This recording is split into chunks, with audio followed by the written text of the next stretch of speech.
Hello everybody, welcome back to 10-Minute Reviews. Jason here bringing you today's video. My fuzzy co-star must have been outside. She hasn't noticed I came up yet, so at some point you're going to see a fuzzy blur just attack my face. That's just Freya showing back up. As always guys, please hit the like and subscribe buttons. We small family channel. All the support would be very, very appreciated. I'm going to keep doing this anyway. We love to talk about books, but we would definitely appreciate the support. On that note, by the way, from recommendations from some of you guys, we finally got ourselves set up with the Amazon affiliate. So just check down below for the links to today's video and any other applicable links that I may come up with. We have to have a little bit of traffic through there. They'll eventually drop us from the program. So today I want to talk about book 4 in a series that I've been talking about that has rapidly become one of my favorite series. In fact, I would call this my #2 favorite lit RPG series probably of all time.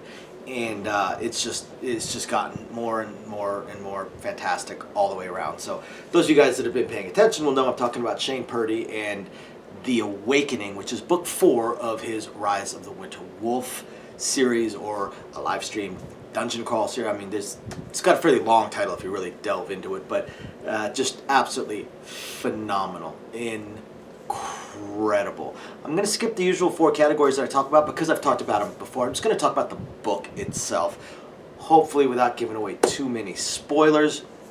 For those of you guys that have been reading up to this point, then you will know what the title is referring to as far as The Awakening goes, because he just missed The Awakening last time around in the last book that was basically stopped by the Reaper, and this time around it finally happens. So this book is pretty fantastic. It's pretty awesome because we learn a whole lot more things. The way that Shane is just expanding out this universe is really, really cool, and how he just kind of keeps adding just a little bit, keep us guessing on a few things, and just adding a little bit more, a little bit more, a little bit more. Each time it feels like we finally understand all the big things that we need to know, and then of course the next book we find out a few more things that we didn't know.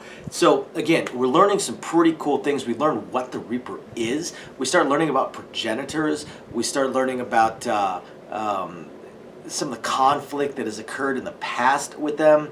We've already learned more about the Harbingers. Now we learn more about the Reapers, and pretty awesome. Pretty awesome where they're from, why, the who, the why, the what.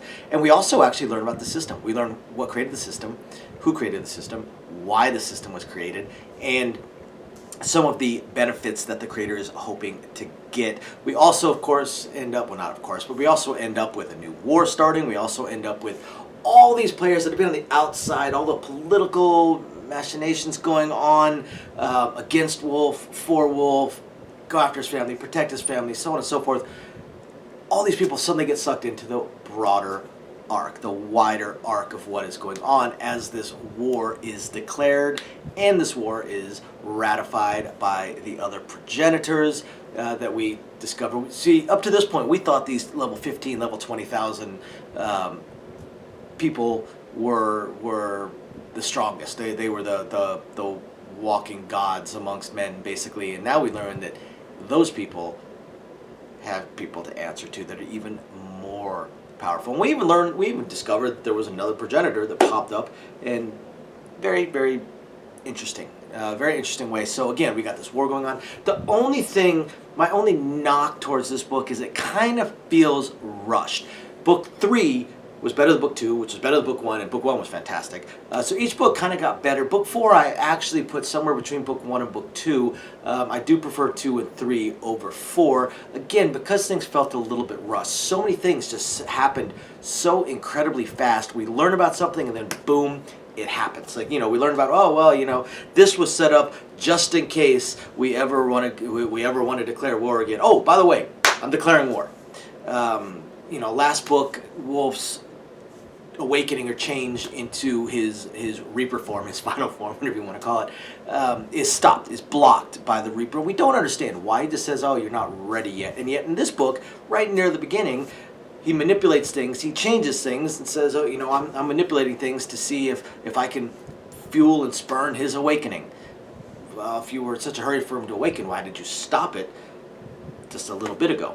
And And then as soon as he manipulates things, almost the very next scene, boom, he's awakening. I mean, come on, just a little bit too rushed. But again, this just the expansion, what we find out with Wolf's sister and what happens, almost like some of these forces are trying to put them on opposite sides of what may be coming. However, just from the sense I get from reading the book and from how strong their family ties are, I don't see it happening. I think the biggest mistake anybody's going to make is trying to pit the two sides against each other, because they're always going to look out for each other first and foremost amongst everything else. Although they are trying to use the family a little bit, but I don't see it ending the way they think it's going to end. Also, Wolf gets, I won't call it an upgrade, he gets quite a few upgrades, a few more sponsorships, but he gets moved to a different dungeon. Different-ish dungeon. Pretty fantastic, guys. Pretty awesome. Again, it felt really rushed, as if just everything in it was just pushed real hard to get the setup, for the next book. But again, this is still an awesome series. One of my favorite series. This book was great. I read it in one sit. I read it when it came out. I think it released at like midnight or so. I couldn't remember, but I checked at 1 a.m. and boom, it was right there.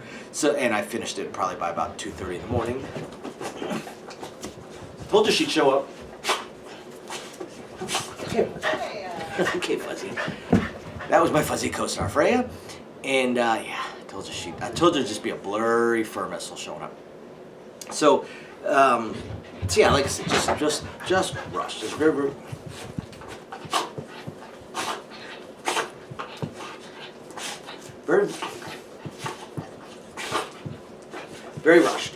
very rushed. Yes, it was. You're rushing.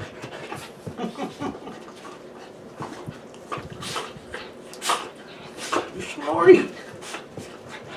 Okay. Somehow she injected hair into my mouth. So again, fantastic series. One of my favorite series. After you guys hit the like and subscribe buttons, check the links down below. You gotta check out Rise of the Winter Wolf by Shane Purdy. Thanks for watching, everybody. Bye now.